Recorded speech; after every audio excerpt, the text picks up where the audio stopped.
আলু পরোটা তো আমরা সবাই খাই, কিন্তু এরকম চিজ আলু পরোটা কখনো খেয়েছো কি?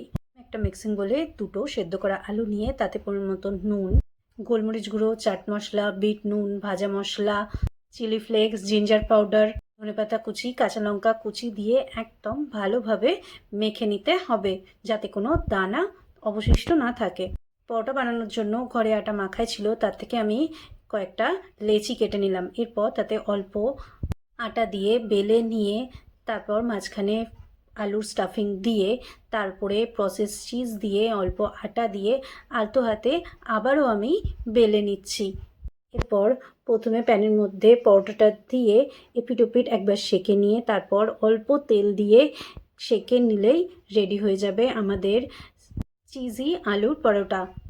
রায়তা অথবা কেচাপ যে কোনো কিছু দিয়ে এই পরোটা খাওয়া যায়। ব্রেকফাস্ট অথবা টিফিনের জন্য একদম পারফেক্ট একটা ডিশ।